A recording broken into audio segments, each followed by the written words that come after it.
Bien, muy buenas tardes. Vamos a dar inicio a la presentación de un capítulo que forma parte de la materia de diseño mecánico. La materia de diseño mecánico se ha dividido en 6 capítulos. Cada uno de estos capítulos tiene vital importancia, tiene su finalidad respectiva para el correcto diseño mecánico que se quiera realizar. En esta presentación se va a hacer referencia al capítulo 1 que se denomina aspectos generales.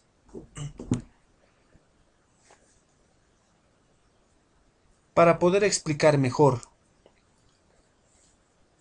el capítulo 1, que es aspectos generales, lo que se ha hecho es realizar un ejemplo aplicativo, lo cual nos va a permitir ver cómo se debe realizar o cómo se debe construir este capítulo para un determinado diseño. En este caso, se ha elegido hacer el diseño de un elevador para transporte de muestras en el banco de sangre. Continuamos. Los aspectos generales. Los aspectos generales, como su propio nombre lo indica, hace referencia a todas las generalidades de nuestro diseño. Los puntos son la introducción, el planteamiento del problema, los objetivos, tanto general como específicos, el fundamento teórico, la elección de la alternativa de solución, solamente esos, ¿no? Nuevamente repito, para una mejor comprensión se van a elaborar todos estos puntos para el ejemplo que hemos elegido. La introducción. La introducción tiene que hacer referencia a la necesidad del problema, hace referencia a la identificación del problema. En este caso, lo que nosotros queremos hacer es realizar el diseño de un elevador para transporte de muestras en el banco de sangre. Lo que nosotros hacemos en la introducción es hacer referencia a todo lo que implica la institución en sí. En este caso, el banco de sangre que se encuentra en la zona de Miraflores tiene la siguiente infraestructura. Esta infraestructura actualmente cuenta con 4 niveles y está en constante remodelación, por lo que no se descarta el, el aumento de más niveles en los próximos meses. El banco de sangre, dentro de sus principales funciones, tiene el acopio, el procesamiento, la purificación y por último la distribución de la sangre a todos los centros hospitalarios. En todos estos procesos se ha identificado que el proceso de traslado de las muestras de sangre dentro de la institución se lo hace de forma manual. Es decir, la institución cuenta con diferentes ambientes, los cuales están situados en diferentes niveles en los diferentes pisos. Lo que se hace actualmente para el traslado de las muestras de sangre es destinar a un personal, a un trabajador de la empresa, el cual traslada las muestras de sangre en tubos de ensayo contenidos en soportes universales. Es así como se realiza el transporte de muestras de sangre, de forma manual. Es en ese entendido que se ha identificado un problema. Este traslado de muestras de sangre de manera manual representa un problema para la seguridad del producto que se está transportando. Representa una inseguridad en temas de contaminación, por ejemplo, de tipo ambiental, contaminación de tipo químico y posibles accidentes, por ejemplo, caídas, etc.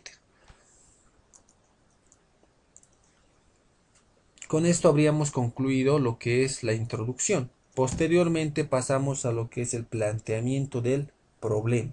El planteamiento del problema no es nada más que formular una pregunta que hace referencia a la posibilidad de elaborar el diseño para satisfacer el problema que se ha planteado anteriormente. Es simplemente una pregunta.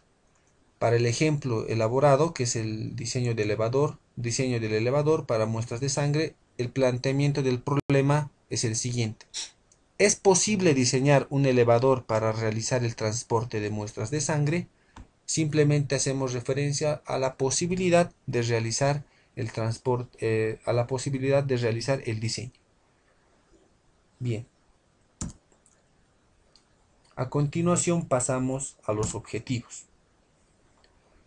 Tenemos el objetivo general, que viene a dar respuesta al planteamiento del problema que se ha formulado anteriormente, hace un momento. Simplemente es la respuesta a ese planteamiento del problema, de manera general.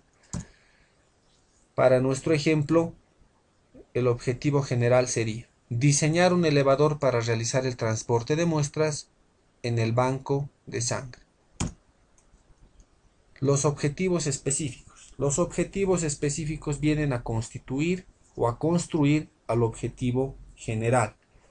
Para el ejemplo, los objetivos específicos son realizar el diseño en función a parámetros y materiales seguros, hacer que el diseño brinde comodidad y facilidad de manejo para todos los operarios de la institución y por último estudiar, seleccionar componentes y sistemas necesarios para un correcto funcionamiento del elevador. Pasamos al siguiente punto, que es la justificación. Este punto es de vital importancia, ya que es el punto que va a determinar si el proyecto o el diseño es viable o no, y en consecuencia continuar con el proyecto o descartarlo, ¿no? Para esto nosotros necesitamos diferentes tipos de información, informaciones estadísticas, informaciones de tipo de estudio acerca de la demanda del producto, etcétera, ¿no? Todo esto en función al tipo de diseño que se quiera realizar. En nuestro caso, en el ejemplo que se está elaborando, las justificaciones vienen a ser las siguientes.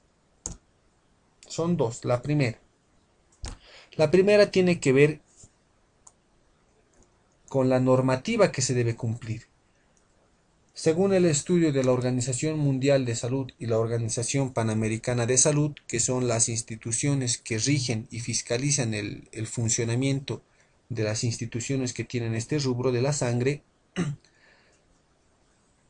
el transporte de las muestras de sangre no se las debe hacer de manera manual. Estas deben ser de tipo automático y en ambientes que eviten la contaminación de las muestras de sangre, ¿no? Entonces, esto es una exigencia por parte de estos organismos mundiales, por parte de estas instituciones de fiscalización, es una exigencia para que pueda acreditar a estas instituciones, ¿no? Esa es la justificación para la elaboración del diseño. Otra justificación son las disconformidades por parte del personal y del cliente, ¿no? El cliente, una persona que vea este traslado, actualmente se lo hace, que vea el traslado manual de las muestras de sangre, va pues a tener desconfianza, va a tener incertidumbre acerca de la calidad del producto que se está elaborando en esa institución, ¿no? Es por eso que se debe hacer nomás el diseño de un elevador para el transporte de muestras de sangre. Bien, estas son las justificaciones. Pasamos al siguiente punto, que es el fundamento teórico. El fundamento teórico hace referencia a las generalidades del proyecto. Lo que se estudia en este punto es al elemento que va a ser beneficiado dentro la máquina, no a la máquina, al elemento que va a ser beneficiado dentro la máquina. En nuestro caso, el elemento que va a ser beneficiado es la sangre. Por lo tanto, el fundamento teórico tiene que ver con el estudio de la sangre. Es a través de este estudio que nosotros vamos a poder conocer los parámetros necesarios que nos van a servir para realizar el diseño de nuestra máquina, en este caso el elevador. Primero, la sangre se transporta en materiales de tubos de vidrio o de plástico que están siliconados y al vacío. Aquí podemos ver un ejemplo de los tubos de vidrio y de los tubos de plástico. Las normas de procedimiento. Estas normas de procedimiento ya están establecidas por la Organización Mundial de Salud. Estas normas de procedimiento son normas de procedimiento para el traslado o transporte de muestras de sangre. ¿Qué nos dicen? Son 4.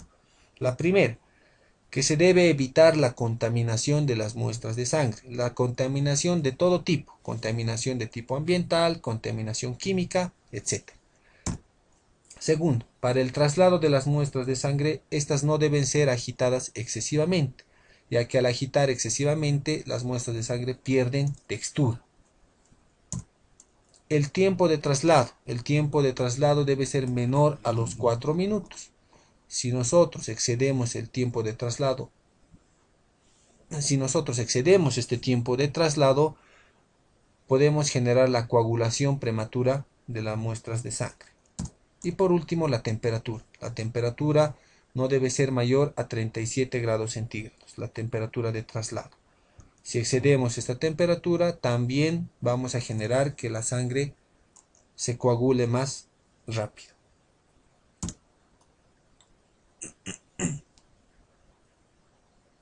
Bien, pasamos al siguiente punto, que son las alternativas de solución. Las alternativas de solución, como su nombre lo indica, es el estudio de las diferentes opciones que nosotros tenemos para la implementación de nuestro elevador en este caso, ¿no? Es un estudio de las diferentes opciones que nosotros tenemos para satisfacer la necesidad, ¿no? En este caso se han contemplado dos alternativas de solución. Una que es el elevador eléctrico de tracción y otra que es el elevador hidráulico. Vamos a ver las bondades que tiene cada uno para posteriormente poder elegir una de estas opciones. El elevador eléctrico de tracción. Un elevador eléctrico de tracción, como su nombre lo indica, tiene sistemas eléctricos, sistemas mecánicos de tracción.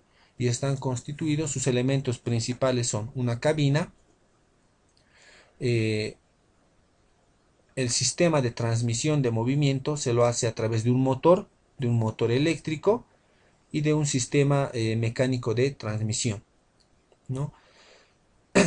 La cabina, este elevador tiene 2 guías, pueden ser 4 o 6, dependiendo. La finalidad de estas guías son la de evitar el movimiento de la cabina durante el desplazamiento, durante el traslado. Cuenta con sistemas de freno, con sistemas de seguridad. Para mejorar la eficiencia se colocan contrapesos para mejorar la eficiencia en economía de energía, etc., ¿no? De manera general, estas son las partes de un elevador eléctrico de tracción. Un elevador hidráulico. Básicamente tiene las mismas partes que un elevador eléctrico de tracción, con la diferencia de que el sistema de transmisión ya es hidráulico, ¿no? Este sistema de transmisión hidráulico cuenta con una bomba, un tanque, una bomba, válvulas de accionamiento, válvulas antirretorno y un actuador que va a posibilitar el desplazamiento de la cabina, ¿no? Básicamente tiene el mismo principio que una gata hidráulica. Todos conocemos una gata hidráulica, ¿no? Las gatas que nos sirven para elevar los automóviles. Tiene básicamente el mismo principio, solamente a mayor escala y más automatizado, nada más, ¿no? Las bondades. Dentro de las bondades de un elevador eléctrico, de un elevador hidráulico, por ejemplo, está el sonido. El funcionamiento de un elevador hidráulico es más silencioso, lo cual es bueno, ya que se está trabajando en un ambiente hospitalario, ¿no es cierto?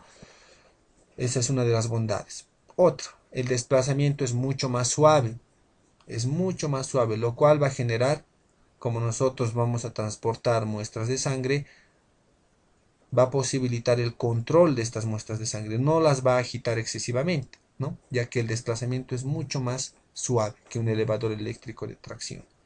Las desventajas de un elevador hidráulico, principalmente el consumo de energía eléctrica. El consumo de energía eléctrica, haciendo un estudio, es de 4 veces el costo de la energía eléctrica de un elevador eléctrico de tracción. Para un elevador de la misma potencia y de la misma capacidad, el consumo de un elevador hidráulico es 4 veces superior al de un elevador eléctrico de tracción. Otra desventaja es la imposibilidad de poder realizar traslados mucho más rápidos,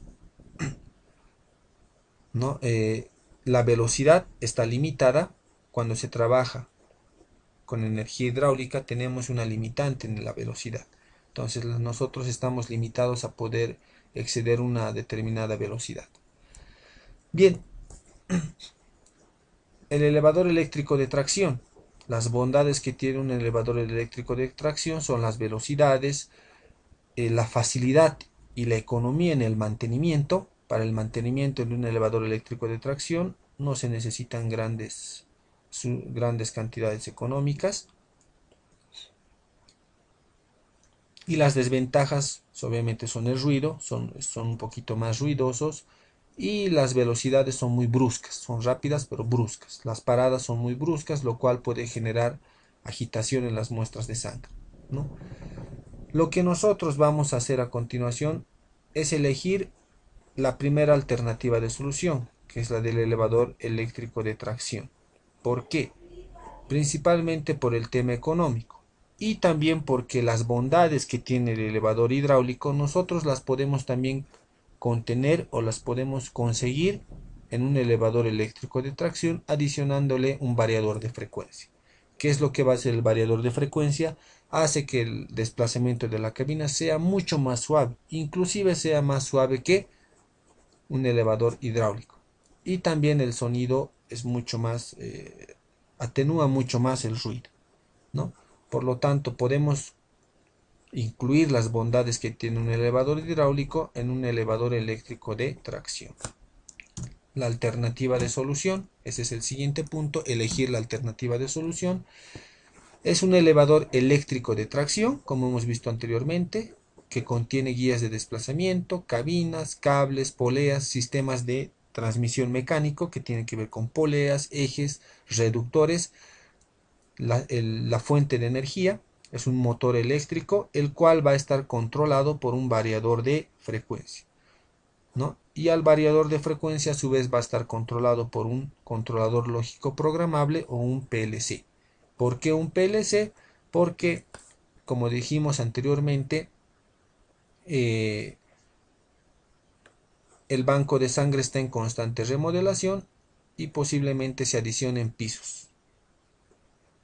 Por lo que al hacer la conexión eléctrica es mucho más fácil hacerla a través de la programación de un PLC que hacer una modificación en un cableado eléctrico, ¿no? Por eso se ha elegido un PLC.